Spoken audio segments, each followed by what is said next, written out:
نحمده ونصلي ونسلم على رسوله الكريم أما بعد فأعوذ بالله من الشيطان الرجيم بسم الله الرحمن الرحيم ويطعمون الطعام على حبه مسكينا ويتيما وأسيرا صدق اللہ مولانا العظیم۔ محترم بزرگوں، دوستوں، بھائیوں،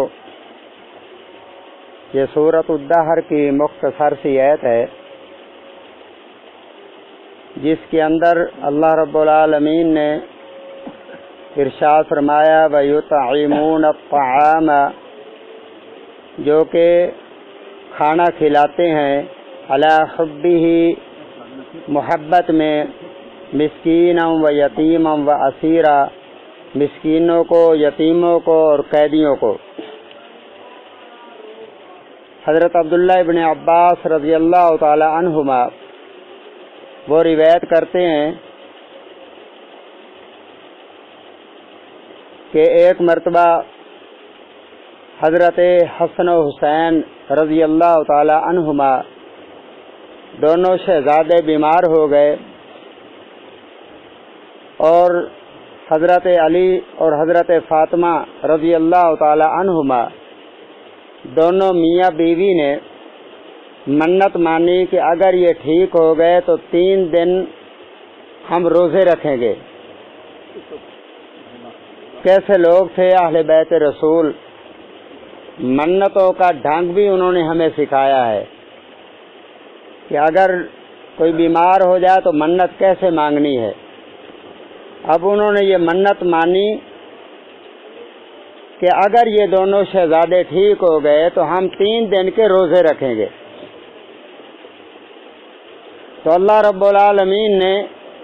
دونوں شہزادوں کو شفا عطا فرما دی۔ اب حالت یہ ہے کہ گھر کے اندر کچھ کھانے پینے کے لیے نہیں ہے، تو حضرت علی رضی اللہ تعالیٰ عنہ ایک یہودی کے پاس جاتے ہیں اور ان سے طے کیا، اس نے کچھ چیزیں دی، جو دیے جو حضرت علی رضی اللہ تعالیٰ عنہ گھر لے کر آئے، 3 کلو تھے، تو ان کی اجرت یا کپاس تھی، علماء کرام نے کپاس بھی لکھی ہے کہ اس کے دھاگے بنائے، کپڑا تیار کیا حضرت فاطمہ الزہرا رضی اللہ تعالی عنہا نے۔ تو اب کیا ہوا کہ وہ تیار کرنے کے لیے حضرت فاطمہ الزہرا رضی اللہ تعالی عنہ نے ایک دن کچھ کپاس کاٹی، دھاگا تیار کیا، اس کو فروخت کیا، اس کے بدلے میں جو پیسے ملے اس سے کھانا تیار کیا۔ 3 دن روزہ وہ منت تھی، پہلے دن کا روزہ تھا ابھی، تو 5 روٹیاں جو ہے نا وہ تیار ہوئیں، جن کے اندر ایک حضرت فاطمہ کی، حضرت علی کی تھی، 2 شہزادوں کی تھی، حضرت حسن اور حسین کی، اور ایک ان کی خادمہ تھی حضرت فضہ رضی اللہ تعالی عنہا، ایک ان کی روٹی تھی۔ یہ 5 روٹیاں تیار کی۔ ابھی حضرت علی رضی اللہ تعالیٰ عنہ حضور نبی کریم صلی اللہ علیہ وسلم کے پیچھے نماز پڑھ کے گھر میں آتے ہیں اور یہ روٹیاں حضرت فاطمہ تیار کرتی ہیں،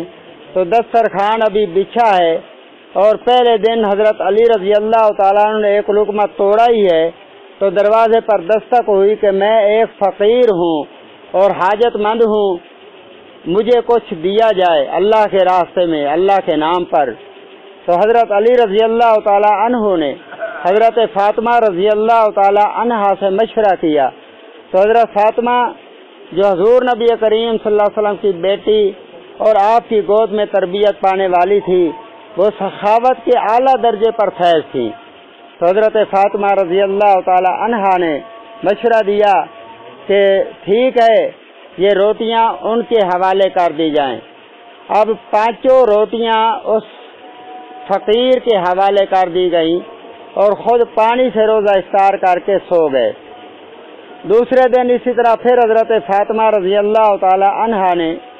وہ اون کاٹی اور اس سے جو رقم ملی اس سے 5 روٹیاں تیار کی۔ ابھی مغرب کی نماز پڑھ کے حضرت علی رضی اللہ تعالی عنہ واپس آئے، دسترخوان بچھا ہی تھا کہ دروازے پر دستک ہوئی کہ میں ایک مسکین ہوں، یتیم ہوں، میری مدد کی جائے۔ تو حضرت علی رضی اللہ تعالیٰ عنہ اور حضرت فاطمہ رضی اللہ تعالی عنہا ان دونوں نے مشورہ کیا اور 5 روٹیاں اٹھا کر اس یتیم کو دے دی اور خود پانی سے روزہ افطار کیا۔ اسی طرح پھر تیسرا دن آیا، باقی جو اون تھی اس کو کاٹا، اس سے جو پیسے ملے اس سے 5 روٹیاں تیار کی اور حضرت علی رضی اللہ تعالی عنہ حضور نبی کریم صلی اللہ علیہ وسلم کے پیچھے نماز پڑھ کے واپس آئے اور دسترخوان بچھایا گیا۔ ابھی دسترخوان پر بیٹھے تھے کہ دروازے پر دستک ہوئی کہ میں ایک اسیر ہوں، قیدی ہوں، میری مدد کی جائے۔ تو حضرت علی رضی اللہ تعالی عنہ نے حضرت فاطمہ اور اپنے شہزادوں کے مشورے سے وہ 5 روٹیاں اس قیدی کو دے دی، اسیر کو دے دی اور خود روزہ جو ہے نا وہ پانی سے افطار کیا۔ تو یہ جب 3 دن گزر گئے اسی حالت کے اندر، تو حضور نبی کریم صلی اللہ علیہ وسلم چوتھا دن گزرا، روزہ تو تھا نہیں، اب سوچنے لگے کھانے کے لیے بھی کچھ نہیں ہے، روزہ بھی نہیں ہے، تو اب کیا کیا جائے؟ تو حضور نبی کریم صلی اللہ علیہ وسلم کی خدمت میں حاضر ہوئے کہ یا رسول اللہ صلی اللہ علیہ وسلم، اس طرح ہمارا حال ہے کہ 3 دن ہو گئے، منت کا روزہ تھے، ہم نے پانی سے روزے افطار کیے، کھانے کے لیے کچھ نہیں ہے، اب بھی کچھ بھی نہیں ہے۔ تو حضور نبی کریم صلی اللہ علیہ وسلم خود اٹھے حضرت علی کے ساتھ اور سیدہ فاطمہ الزہرا رضی اللہ تعالی عنہا اپنی بیٹی کے گھر کے اندر پہنچے۔ جب گھر میں پہنچے تو دیکھا کہ حضرت فاطمہ رضی اللہ تعالی عنہا ان کا برا حال ہے، پیٹ جو ہے وہ بالکل ساتھ لگا ہوا ہے اور ایسے ہے کہ بالکل نڈھال ہیں، اٹھ کر چل نہیں سکتی۔ تو حضرت محمد عربی صلی اللہ علیہ وسلم نے حضرت فاطمہ کو اٹھایا اور اپنے سینے کے ساتھ لگایا۔ کیا شان ہے، کیا عظمت ہے۔ اور حضور نبی کریم صلی اللہ علیہ وسلم ویسے بھی سیدہ طیبہ طاہرہ حضرت فاطمہ سے سب سے زیادہ محبت رکھتے تھے، اور احادیث کے اندر آتا جب بھی سفر پر جانا ہوتا تو حضرت فاطمہ کے دروازے پر جاتے، پہلے ان سے ملتے، اس کے بعد سفر پر جاتے اور واپس آتے تو پہلے حضرت فاطمہ اپنی بیٹی سے ملنے کے لیے جاتے تھے، ان سے ملنے کے بعد اپنے گھر کے اندر جاتے تھے، اور بہت پیار تھا، بہت محبت تھی حضرت فاطمہ سے۔ ویسے تو ساری بیٹیوں سے محبت تھی، اللہ کے محبوب کی 4 بیٹیاں ہیں، بڑی بیٹی کا نام حضرت زینب ہے، اس سے چھوٹی حضرت رقیہ، اس سے چھوٹی حضرت ام کلثوم اور سب سے چھوٹی حضرت فاطمہ الزہرا ہیں۔ سب سے محبت تھی، لیکن محبت میں سب سے زیادہ جو اللہ کے نبی کو رجوع تھا نا وہ حضرت فاطمہ رضی اللہ تعالی عنہ سے تھا، بہت زیادہ محبت تھی۔ اور اکثر جب حضرت فاطمہ رضی اللہ تعالی عنہ حضور نبی کریم صلی اللہ علیہ وسلم کو ملنے کے لیے آتی تو آپ ان کے استقبال کے لیے کھڑے ہو جایا کرتے تھے۔ بیٹیوں کے استقبال کیا کرو، یہ اللہ تعالیٰ کی بہت بڑی نعمت، بہت بڑی رحمت ہوا کرتی ہیں۔ اور جتنا اپنے والدین کا خیال بیٹیاں رکھتی ہیں اتنا بیٹے نہیں رکھتے۔ بیٹیاں اپنے والدین کی تکلیف کو ایک لمحے کے لیے برداشت نہیں کرتی، تو اس لیے بیٹیوں کے ساتھ محبت کرنا اور بیٹیوں کے حقوق ادا کرنا یہ مسلمان کی ذمہ داری ہے۔ حضرت فاطمہ رضی اللہ تعالی عنہا کو گلے سے لگایا، پیار کیا، اور اسی موقع پر اللہ پاک نے سورۃ الدہر کی یہ آیات نازل فرما دی۔ اللہ کو یہ عمل اتنا پسند آیا حضرت علی اور حضرت فاطمہ کا کہ اللہ پاک نے قرآن نازل کر دیا اور فرمایا وَيُطْعِمُونَ الطَّعَامَ عَلَى حُبِّهِ مِسْكِينًا وَيَتِيمًا وَأَسِيرًا، کہ جو طعام یعنی کھانا کھلاتے ہیں کن کو؟ اللہ تعالیٰ کی محبت میں مسکینوں کو، یتیموں کو اور اسیروں کو،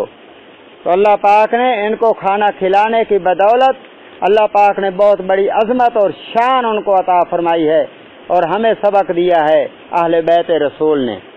ہمیں کیا سبق دیا ہے کہ یہ مہینہ تو ویسے ہی غمخواری کا مہینہ ہے، تو ان لوگوں نے اہل بیت رسول نے ہمیں سبق دیا ہے کہ ہماری اتباع کرو، ہمارا طریقہ اپناؤ۔ اگر تمہارے سامنے کوئی فقیر آ جاتا ہے تو ہماری محبت میں ان پر خرچ کر دیا کرو، اس کے بدلے میں اللہ تعالیٰ تمہیں جنت دے گا، اور اس جنت کے ضامن ہم بنتے ہیں۔ اہل بیت رسول جنت کی ضمانت لے لیں تو پھر جنتی ہونے میں کوئی شک رہ جاتا ہے؟ اہل بیت رسول ہماری جنت کے ضامن بن رہے ہیں، اور طریقہ کیا ہے کہ ہماری محبت میں اور ہمارے طریقے کو اپناتے ہوئے مسکینوں کو کھانا کھلاؤ، یتیموں کو کھانا کھلاؤ، اور اگر کوئی قیدی نہ حق قید کے اندر پڑا ہے، نہ حق اسیری کی زندگی گزار رہا ہے، اور کئی سال گزر گئے ان کو اسیری کے اندر ان کے بچے بغیر باپ کے عیدیں گزار رہے ہیں، تو ہماری محبت میں ان کے ساتھ تعاون کر کے ان کی طرف سے، ہماری طرف سے اور ہماری محبت میں تعاون کر کے ان کو قید سے رہا کرا دو۔ آج تم ان کو قید سے رہا کراؤ گے، اور ہم ضمانت دیتے ہیں کہ جہنم سے رہا تمہیں ہم کروائیں گے۔ اس لیے میرے بھائیوں، یہ بہت بڑی دولت ہے، اور اہل بیت رسول ویسے بھی ہمارے لیے ایک نمونہ ہے کہ ہم ان کی زندگی کو اپنائیں گے نا تو ہمارے لیے جنت آسان ہو جائے گی۔ ان کی زندگی یہی ہے، انہوں نے اللہ اور اس کے رسول کی محبت میں اپنا مال جائیداد سب کچھ قربان کیا ہے۔ خواجہ علی حجویری لاہوری رحمۃ اللہ علیہ، جس کو داتا گنج بخش کہتے ہیں، انہوں نے کشف المحجوب کے اندر کچھ حوالے لکھے ہیں اہل بیت رسول کے، یعنی ان دونوں شہزادوں کے، کیونکہ جب ان دونوں شہزادوں نے حضرت امیر معاویہ کے ہاتھ پر بیعت کر کے ان کی حکومت کو قبول کر لیا تھا نا، تو ہر سال حضرت امیر معاویہ کی طرف سے ان کو ایک بوری یعنی اشرفیوں کی ان کی طرف آتی تھی ہدیے کے طور پر، اور یہ دونوں شہزادے قبول کرتے تھے۔ اور پھر قبول کرنے کے بعد ان کا طریقہ کیا ہوتا تھا کہ صبح کے وقت اگر وہ تھیلی آئی ہے نا تو شام تک ایک اشرفی بھی نہیں بچتی تھی، مسکینوں کے اندر، یتیموں کے اندر، قیدیوں کے اندر تقسیم کر دیتے تھے، اور اگر شام کے وقت آئی ہے صبح تک نہ بچتی تھی، تقسیم کر دیتے تھے۔ اللہ پاک نے ان کو یہ مقام عطا فرمایا ہے سخاوت کا، تو سخاوت اہل بیت رسول کی ایک نسبت اور ایک مقام اور ایک مرتبہ ہے، ہمیں بھی اس کو اپنانا چاہیے، کیونکہ محبت اس چیز کا نام نہیں ہوتا کہ ہم محض محبت کے دعوے کر لیں، بلکہ محبت اس چیز کا نام ہے کہ جن کے ساتھ محبت ہو ان کا طریقہ اپنایا جائے، ان کے طریقے کے مطابق زندگی کو اپنی کو گزارا اور ڈھالا جائے۔ تو اللہ تعالیٰ سے دعا ہے اللہ پاک مجھے بھی اور آپ کو بھی اہل بیت رسول کے ساتھ سچی محبت نصیب فرمائے، اور ان کے نقش قدم پر چلنے کی توفیق عطا فرمائے۔ آمین۔ وما علینا الا البلاغ المبین۔